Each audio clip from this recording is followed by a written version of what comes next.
신명기 32장 17에서 19절입니다. 신명기 32장 17절에서 19절 말씀 같이 보겠습니다. 우리 한 목소리로 같이 읽도록 하겠습니다. 시작. 그들은 하나님께 제사하지 아니하고 귀신들에게 하였으니 곧 그들이 알지 못하던 신들, 근래에 들어온 새로운 신들, 너희의 조상들이 두려워하지 아니하던 것들이로다. 너를 낳은 반석을 내가 상관하지 아니하고 너를 대신 하나님을 내가 잊었도다. 그러므로 여호와께서 보시고 미워하셨으니 까닭이로다. 아멘. 오늘 신명기 32장 17에서 19절 말씀을 통해 끊어지게 하리라 하였으나 라는 제목으로 하나님 말씀 전하겠습니다. 오늘 말씀을 사실 이해하려면 배경이 되는 말씀이 있습니다. 오늘 말씀에 그냥 툭 나오게 된 게 아니라 배경이 되는 말씀이 있는데요. 신명기 31장 18절 19절이 먼저 오늘의 배경입니다. 여러분 한번 찾아보시겠습니까? 바로 옆에 있는데 신명기 31장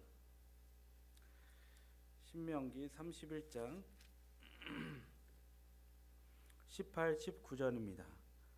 찾으셨죠? 우리 한 목소리로 같이 읽겠습니다.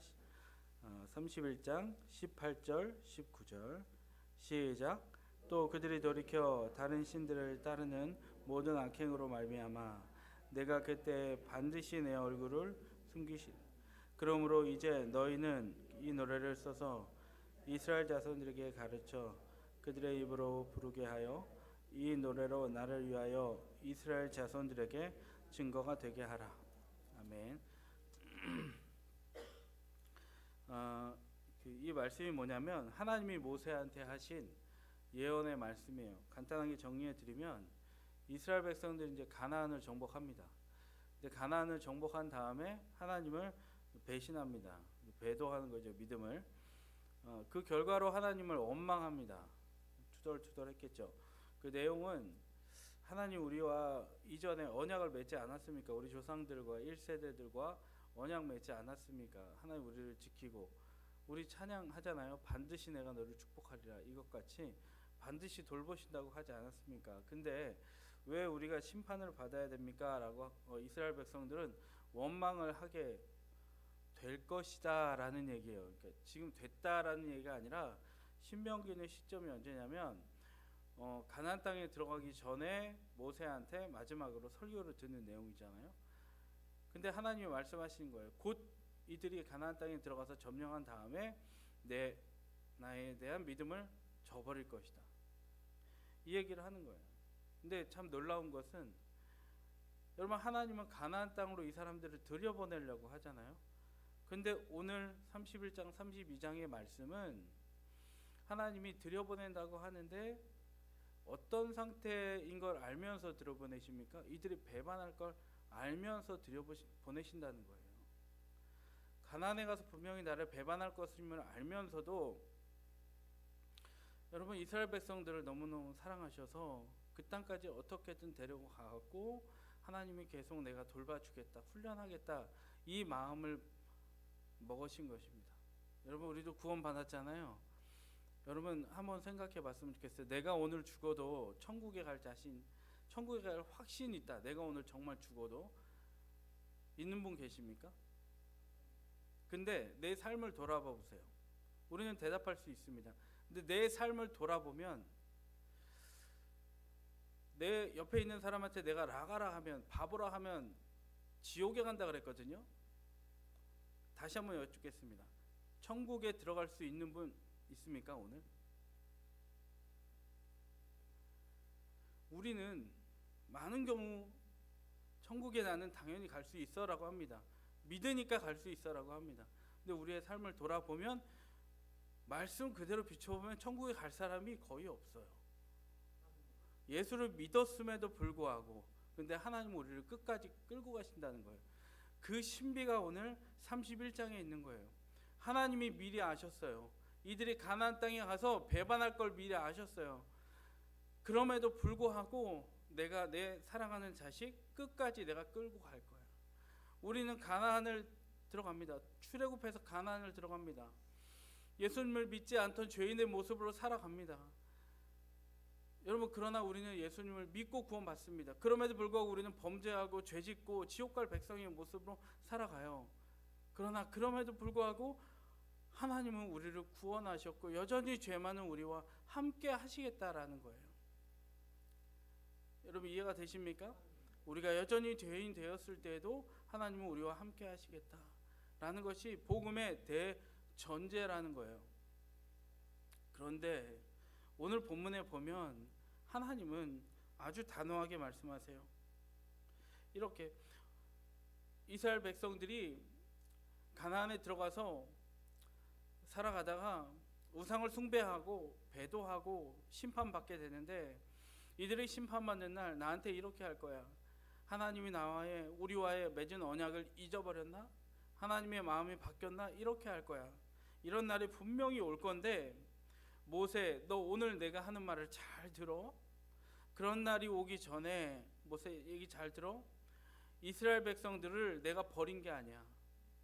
그들은 나와 언약을 맺었고 나 하나만 바라보라고 했는데 그들이 우상을 섬겼어. 그러니까 우상을 섬길 때 그 불평불만이 나올 때 너는 선포해. 너는 노래해. 하나님이 배반한 게 아니라 너희들이 배반했어. 하나님이 문제가 아니라 너희들에게 문제가 있어. 그러니 너희는 마음을 찢고 옷을 찢고 오늘 회개하고 무엇을 해야 돼? 하나님께로 돌아가. 모세한테 오늘 이 말씀을 하시면서 이 명령을 하신 거예요. 그래서 오늘 그 32장부터는 모세의 노래거든요. 31장까지는 하나님께 음성을 들었어요. 하나님과 대화했어요. 그런데 끝나고 나서 32장부터는 들은 걸 가지고 모세가 노래하는 모세의 노래를 이야기하고 있어요. 자, 오늘 말씀을 같이 보도록 하겠습니다. 이런 배경 하에 이런 일이 있을 거니까 너는 미리 듣고 이걸 노래해, 이야기해, 이 얘기한 거예요. 자, 19절부터 보면 제가 설명을 드릴게요. 이런 배경 하에서 19절에서 여호와 하나님이 어떤 상태로 나옵니까? 19절 말씀 한번 보세요. 여호와 하나님은 경노하셨다라고 나와요. 17절에는 이런 말씀이 나오죠. 우리 같이 한번 17절 다시 한번 읽을까요? 시작. 그들은 하나님께 제사하지 아니하고 귀신들에게 하였으니 곧 그들이 알지 못하던 신들, 근래에 들어온 새로운 신들, 너희의 조상들이 두려워하지 아니하던 것들이로다. 여기서 귀신이 나옵니다. 귀신은 신약의 개념이 아니라 구약의 개념으로 보면 당시에 그들이 섬겼던 우상을 말해요. 본문의 우상의 특징은 근데 또 있습니다. 여기 특징이 뭐죠? 조상들이 알지 못하던 새로운 신이라고 해요. 그러니까 새로 들여왔다, 그 신을 새로 들여왔다라는 거예요. 그런데 여러분, 이스라엘 조상인 아브라함은 어땠죠? 하나님 한 분만 섬기는 유일신 신앙을 가지고 있었어요. 야곱과 함께 애굽으로 간 70명 그 조상들은 애굽 400년 동안 애굽 신을 섬기지 않았어요. 그러나 오늘 이 세대 나오는 여기 이 세대들은 새로운 신을 섬겼다라고 하나님께서 말씀하고 계신 거예요. 여러분, 인류 역사 속에서 우상들은 계속 진화해 왔습니다. 지금 이 시대에는 어떻게 진화해 와 있죠? 새로운 신이 뭘까요? 예전에 없던 새로운 신. 자동차, 넓은 아파트 신이겠죠. 내 집 장만의 신, 부동산의 신, 여러 가지 신들이 있어요. 그리고 우리 아이들한테는 꼭 요즘 이 시대에는 아이들한테만은 아니지만 스마트폰 신, 그리고 사교육 신, 여러 가지 신이 있어요. 그리고 인간관계 의존의 신, 때로는 가족 우상 신이 내 안에 새로운 신으로 들어와 있습니다. 여러분 보면 과거와 미래, 현재와 모양만 달랐지 그 근원은 인간의 욕망에서 표출된 것들이에요. 다 섞어버렸다는 거예요. 다 오염돼 버렸다는 거예요. 여러분, 조선시대 흥선대원군이 있잖아요. 그 유명한 정책, 우리가 잘 아는 쇄국 정책의 기조를 폈어요. 세국 정책은 이게 문을 걸어 잠그고 이 국제 관계를 하지 않는 거예요. 긍정적인 평가를 하는 사람들은 조선의 정신 그리고 기강을 바로잡는 데 중요한 정책이었다라고 하는 사람들이 있어요. 여러분, 세국 정책의 역사적 판단을 다 떠나서 그 근본 원리만 보면 이스라엘의 성별됨을 하나님은 원하셨어요. 하나님의 명령으로서 이스라엘은 그러나 쇄국을 지키지 않았습니다. 거기에 가나안의 땅에 사는 원주민들과 통혼했어요. 통혼하니까 그들이 섬기던 신이 그대로 그 가정에 들어와 버렸다는 거예요. 여러분, 쉽게 말하면 우리가 남자가 여자가 만나서 결혼하면 상대방의 식상을 따라가거나 내 식성대로 따라오게 하거나 그러잖아요.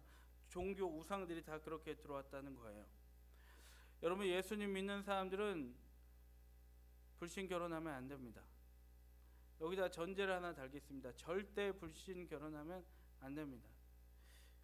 이 얘기를 들으면서 마음이 너무 아프고 안 좋으신 분들도 있을 수 있어요. 그러나 그게 현실이에요. 불신자와의 결혼은 선교지로 가는 각오 아니면 가지 마세요. 여러분, 자녀가 선교지로, 아프리카 선교지로 간다면 어떻게 하겠습니까? 한 번에 그래 너무 좋다, 너가 거기 가서 미랄이 되어라, 이러기 쉽지 않습니다, 솔직히 말하면. 근데 결혼을 할 때도 마찬가지 감정을 가져야 돼요. 우리 아이가 정말 힘든 아프리카 선교지로 가는구나, 이런 마음이 우리한테 있어야 돼요. 선교지로 가면 수년 동안 몇 명 전도하는 선교사님들이 있습니다. 그 선교사님들이 게을러서가 아니죠. 40년 50년 목회하시는데 몇 명? 또 한 3, 40명밖에 안 되는 원주민들하고 생활하는 분들이 있습니다. 그만큼 선교지에서 전도가 어려운 거예요. 불신 결혼이 그런 겁니다. 신앙을 잃게 되는 일이 부지기수예요. 여러분, 결혼을 했는데 불신 결혼한 분들이 있죠. 여러분, 축복하는 것은 하나님 앞에 회개하기 바랍니다. 그리고 그 회개를 내가 스스로 자처한 거예요. 그러나 은혜를 베푸시는 하나님 앞에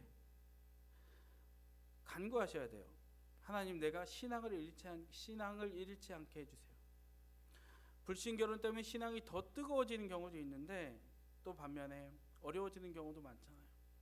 하나님, 그리고 우리 가정 구원받게 해주세요. 그리고 여러분, 불신 결혼했는데 평탄한 분이 있죠. 여러분, 안심하지 말기를 바랍니다. 그리고 불신 결혼했는데 내 아내 때문에 내가 예수를 믿게 됐어요. 내 남편 때문에 예수를 믿게 됐어요. 특히 아내 때문에 예수 믿게 된 분들은 오늘 퇴근하시고 가서 아내를 업어주시기 바랍니다. 너무 힘든 일을 아내가 희생했기 때문에, 희생이 없었으면 될 수 없는 일이거든요. 자녀 있는 분들은요, 이렇게 기도했으면 좋겠어요. 오늘도 기도할 때 우리 아이 취업 잘 되고 좋은 직장 가고 좋은 배우자 만나게 해주세요. 이 기도보다 예수님 잘 믿는 배우자, 학교와 직장에서 신앙이 잃지 않는 믿음의 사람 되게 해주세요. 배우자와 주말에 들로산으로 놀러가는 게 아니라 우리 지난주에 말씀 축제 했잖아요. 정말 3세대, 4세대, 5세대가 다 손잡고 예배할 수 있는 그런 예배의 모델이 되는 가정 되게 해주세요.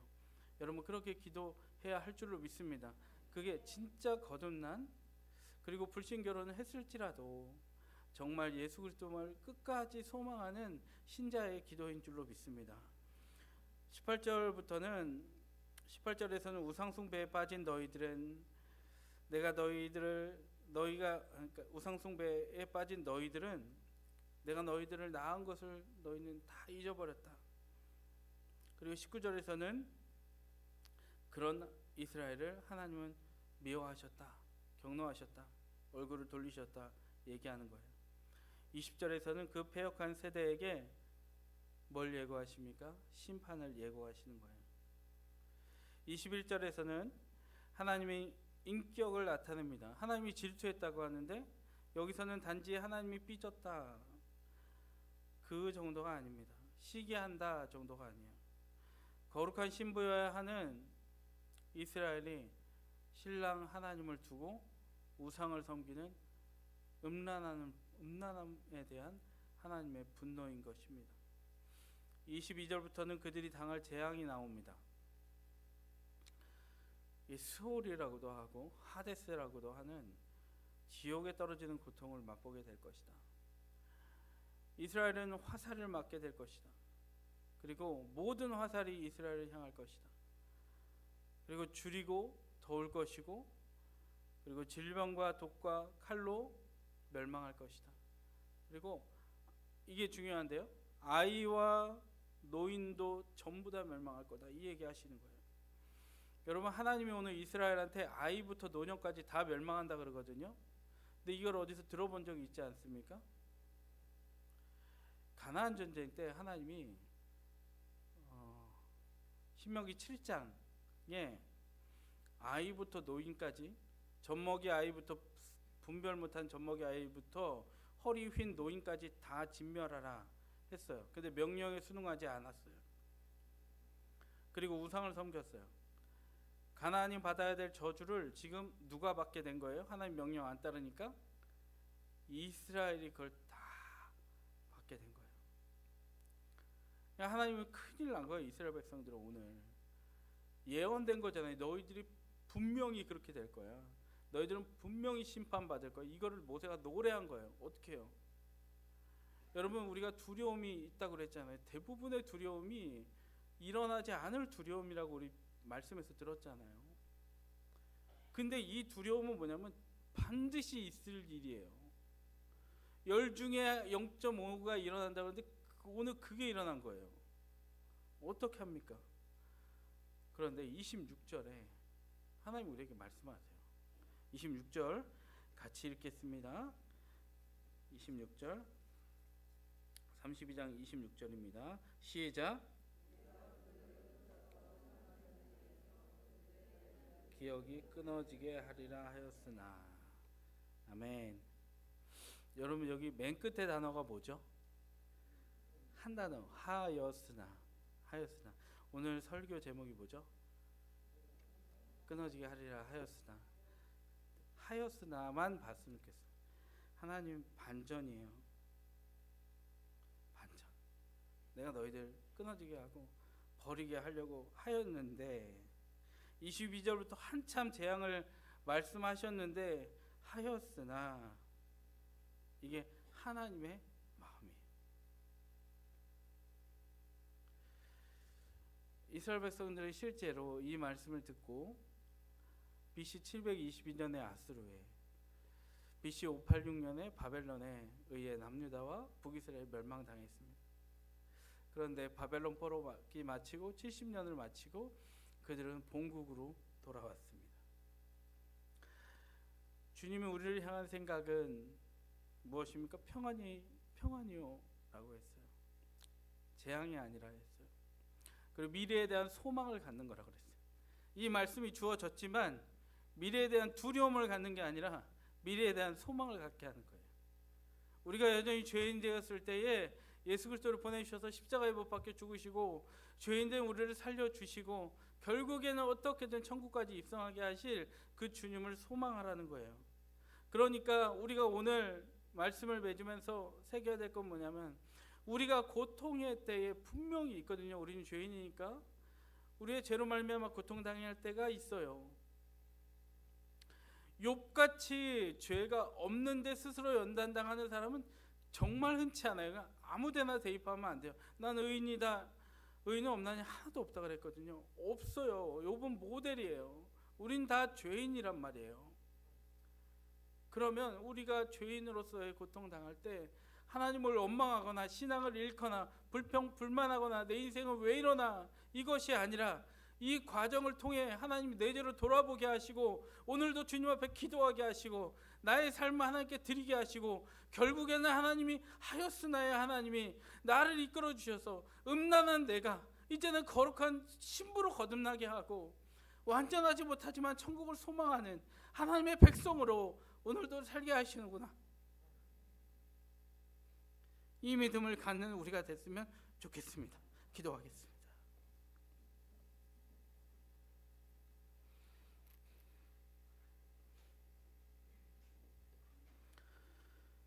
하나님, 우리가 우리의 삶에 대한 미래의 예언 같은 이야기를 들었습니다. 우리는 어제도 그제도 매 순간 하나님의 뜻에 순종하기에 너무나 벅차서 하나님을 외면하고 또 사람을 미워하고 때론 낙심하고 몸이 아파서 불평하고 상황이 안 좋아서 내 마음이 하나님과 너무 멀어졌습니다. 그러나 그때에 하나님이 우리와 맺은 언약을 하나님이 잊으셨나 우리는 불평할 때에도 하나님은 우리에게 잠깐의 연단을 주시나 결국엔 하였으나의 본심으로 우리를 돌봐주고 계신 것을 믿습니다. 하나님, 오늘도 우리가 살 때, 또 평생을 살 때 어떠한 일이 있어도, 어떠한 감당 못할 일이 있어도 신앙을 잃지 않게 하시고 주님을 끝까지 바라보고 의지함으로 악한 감정과 또 때로는 절망이 우리 안에 섞이지 않게 하시고 새로운 우상을 탐하는 것이 아니라 어렵고 힘들어도 또 기쁠 때에도 새로운 신이 아니라 유일신 하나님만 믿고 신앙하여 신랑과 신부의 관계가 돈독해지는 우리의 삶이 되게 하여 주시옵소서. 오늘도 하나님께 귀한 예물 드렸습니다. 이 예물이 귀해질 때는 우리의 정성이 자원하는 심령이 드려질 때이고 하나님이 역사하심에 쓰여질 때 귀하게 거듭날 줄 믿사오니 그렇게 주님 사용하여 주시옵소서. 오늘 우리의 기도를 받으실 줄 믿습니다. 감사드리며 예수님 이름으로 기도드립니다. 아멘.